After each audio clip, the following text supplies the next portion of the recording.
बड़ी खबर रायपुर से आपको बता दें, भूपेश बघेल कैबिनेट ने बड़ा फैसला लिया है।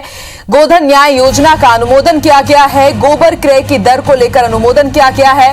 परिवहन व्यय सहित अब 2 रुपए में गोबर खरीदा जाएगा और इसके ही साथ शिक्षकों के संविलियन का भी अनुमोदन कर दिया गया है। 1 नवंबर से संविलियन करने का अनुमोदन हुआ है और स्कूल शिक्षा विभाग में किए जाने का अब यह अनुमोदन कर दिया गया है।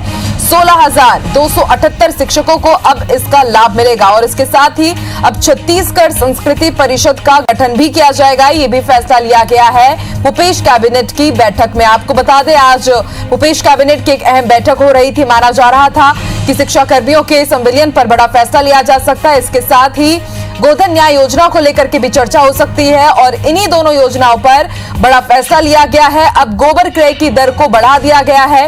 अब इसे 2 रुपए प्रति किलो में खरीदा जाएगा और इसके साथ ही ये तय किया गया है कि 1 नवंबर से शिक्षकों का संविलियन किया जाएगा और स्कूल शिक्षा विभाग में इन शिक्षकों का संविलियन कर दिया जाएगा और इससे 16,278 शिक्षकों को लाभ मिलेगा। तो शिक्षकों को एक बड़ी राहत।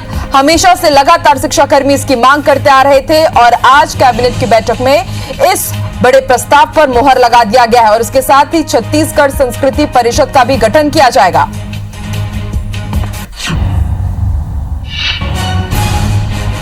तो बड़ी खबर आपको बता रहे हैं, भूपेश बघेल कैबिनेट ने कुछ अहम फैसले लिए हैं। उन अहम फैसलों के बारे में जानकारी हम आपको दे रहे हैं।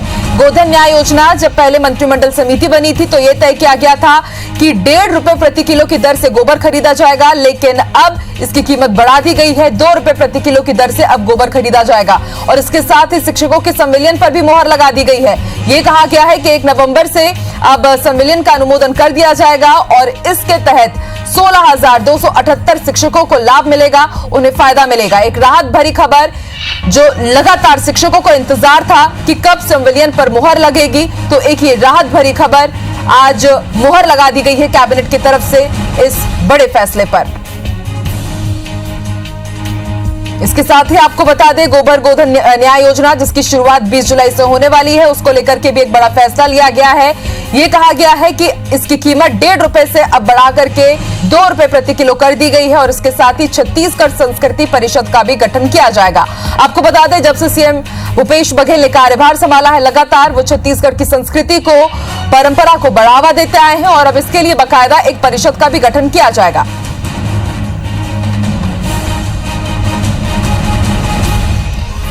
तो अब समझा जा सकता है कि जो अब शिक्षक हैं उनको एक बड़ी राहत दी गई है। स्कूल शिक्षा विभाग के तहत ही अब ये शिक्षाकर्मी माने जाएंगे और इनका संविलियन 1 नवंबर से माना जाएगा। अहम फैसले लिए गए हैं। आपको बता दें, इससे पहले भी भूपेश बघेल कह चुके थे कि थोड़ी देरी जरूर हो रही है, लेकिन जितने भी वादे उन्होंने अपने वचन पत्र में किए थे उनको वो एक एक करके पूरा जरूर करेंगे और आज उस फैसले पर मुहर लगा दी गई है। 16,278 शिक्षकों के संविलियन पर मंत्रिमंडल में मुहर लगा दी गई है, सहमति हो गई है। यानी कि अब जितने भी शिक्षक हैं वो स्कूल शिक्षा विभाग के कर्मचारी ही माने जाएंगे।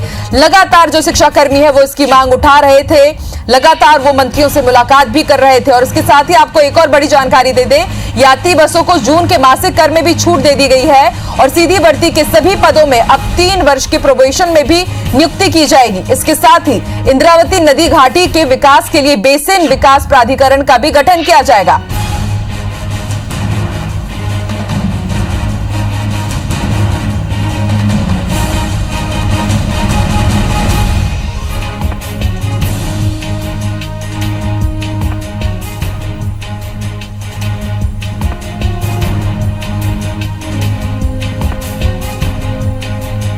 तो अलग अलग आयोग में अलग अलग सचिवों की नियुक्ति भी की गई है, जैसे कि डॉक्टर आलोक शुक्ला को प्रमुख सचिव के पद पर संविदा नियुक्ति दी गई है और इसके साथ ही यह भी ऐलान किया गया है कि अब इसी महीने से नवंबर साल 2020 तक 5 रुपए किलो में मुफ्त चावल दिया जाएगा और इसके साथ ही यात्री बसों को जून के मासिक कर में भी छूट की अनुमति दे दी गई है।